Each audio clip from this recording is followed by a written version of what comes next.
What is happening, guys? Matt Martin is back again. You know, yeah, so let's get into it. So, guys, touching base with you, something slightly different, not just about the fragrances, but we're going to get into it in respect of what I'm doing right about now. So, as I mentioned before, and some of you guys have made some good, had some good suggestions and made some good comments as well about learning this German. So, what I've been using so far, bear in mind, it's only been a year, so learning on my own, traveling, been to Frankfurt, Stuttgart, München. Where else have I been? I went over slightly into Austria and touched into Vienna.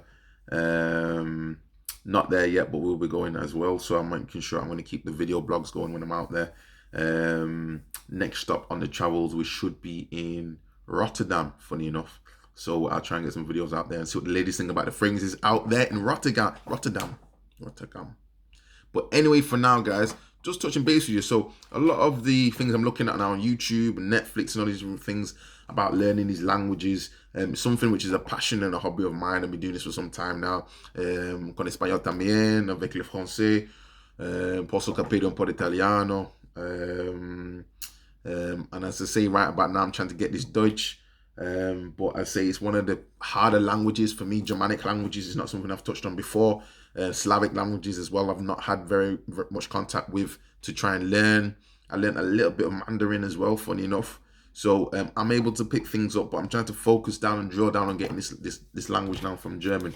So again, I mean, a lot of the things that from what I'm understanding seems to come down to reading, speaking, writing, listening. That's always been the way. And that's what I did with Spanish. It's taken me a number of years to get to a level that I'm not comfortable with it now.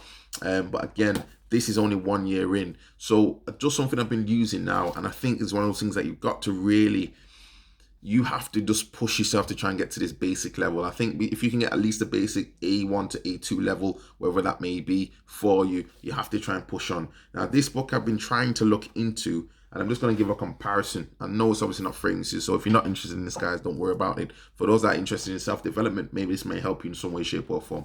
So this particular book here is a beginner's book. It says for beginners, short stories in German. Now, I've noticed, guys, in all honesty, this is Teach Yourself. I think this cost me $10.99. Again, guys, try and get these things off Amazon because it'll be a lot cheaper than buying it in the stores. But sometimes you want to look at information. So for me, key thing about these books now is trying to work out about what I can understand and develop from the grammar to some extent when I'm just reading, equally what I can pick up from the vocabulary and just try and pick out words. And obviously the conjugation of verbs is ultimately what it's going to come down to, and everything else that comes between it. Now this is saying it's an A2 to B1 level. So for anyone who doesn't know how it all works, A1 is like the recognized elementary level. A2 is slightly more into the maybe, post elementary, if that makes any sense. B1 is that you go into, so you're low intermediate. B2 is when you get into a good intermediate phase. C1 is getting into level of mastery, and so forth to C2. And I think C2 is the highest it can go to. There's people that don't necessarily, as a native speaker, you may not necessarily even get into a C2 level, because realistically that's more you understanding such the nuance, you understand the nuances of a language to such an extent that it goes beyond maybe just daily speech. And people want to talk about syntax and all these different things that you can get into. I mean, I watched a video just the other day about someone who's at a C2 level in German. They've been in it for 10 years. I believe the guy's from, I want to say he's from Iran or somewhere like that. But on top of that, he could be speaking level German, which normal Germans may not necessarily understand, if that makes sense. Funny enough, that's just how it goes, because he's learned enough to obviously have that level of mastery to do that exam. But on the ground running on a day-to-day basis, that type of language you may not necessarily use. But anyway, I digress. So anyway, to get into this now. So for me, guys, this book here, it says it's going up to B1, low intermediate. I think I'm getting to at least an A2 level. I can read some very basic text and understand. But for me, the problem with this language, well, not the problem, but the reality of this language is that a lot of words are joined together, so they're hard to pronounce. So for me, and I don't necessarily have any background in the language whatsoever. I don't have anyone in my family necessarily that speaks this language whatsoever. So it's all based on the contact I can get with native speakers, what I can see on YouTube, what I'm looking at on Netflix to try and watch some of these videos. And I may even do just like what I've been looking at on Netflix as well, what films I've been looking at, what series I've been looking at. But ultimately, this particular book, the issue that I have with it, compared to this book. So I've got this book I've been using, and I've got this other book I've been using as well. These are examples. This is about short stories in Frankfurt. So I've been to Frankfurt. I've seen what's there. It's useful to go and see. I've got another one about München and Munich, and I've got another one about Berlin. So it's useful to go to these places, see what these little stories are about. This particular book, however, seems to be slightly more geared to, how could I say? I mean, he talks about reading effectively, but the issue that I'm finding with this book, unfortunately, is that I have to feel like I have to keep circling every single thing. So I'm looking at this now, I'm reading things on there, and the beginning is fairly easy. It seems very straightforward. This is very the first one. And it's just, again, for me, the issue is pronunciation. So for a lot of these books, you can get the audio, which is useful as well, and I recommend that.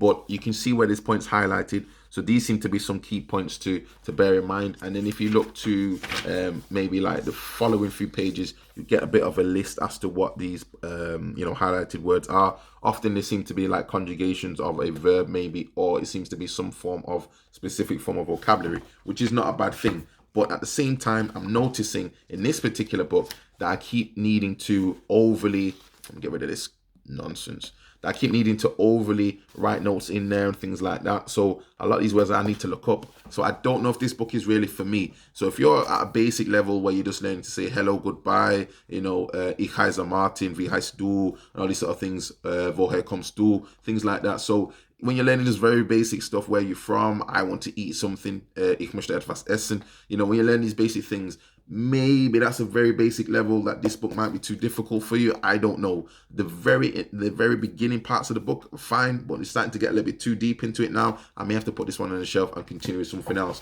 However, in comparison to this book, for some reason, shorter stories, you get a lot more highlighted text.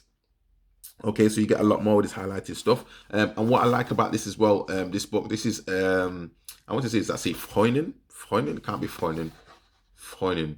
Verein. If anyone can tell me how to pronounce that, I don't know. Verein in Frankfurt. But funnily enough, you get a bit more of a cultural sort of understanding of what's going on in Frankfurt with these sort of stories. And the stories seem to be centered around cultural aspects of that particular location. So you got the big, obviously, tower there and everything else like that going on. So it's an interesting thing I noticed. When you get into languages, you learn a lot about the culture. You learn about some of the Bavarian stuff and everything else going on when you learn about Munich, and equally, obviously, learn about Frankfurt right about now. But what we're saying, though, guys, you have to do your reading. That's a must. You must listen. But if you guys have got any other resources, let me know. I'm trying my best, but damn, this is a hard language. So I'm going to keep this blog going because we're going to see how it goes. I'm not very confident yet with it. I'm trying to do something every single day, and I believe in a full year you can get a good A2 level at least, without any external intervention, so to speak, but you need to speak to people. I'm trying to find teachers. I can't find the right type of teacher that works with my schedule, unfortunately, but I'm going to try and do what I can do with native speakers, and we'll see from there, guys. But anyway, I thought I'd try my best on this one. It's not an easy thing, again, but yeah, these books are pretty useful. Try and have a look, guys. I'm going to talk about what I'm going to be doing next with some of these different books and different audio devices and different things I've been using, like Pimsleur and Michelle Thomas and all those other things, but we'll see from there, guys. Hopefully see you soon in the next video. Probably some fragrances, or we're going to talk about these languages anyway. Ciao.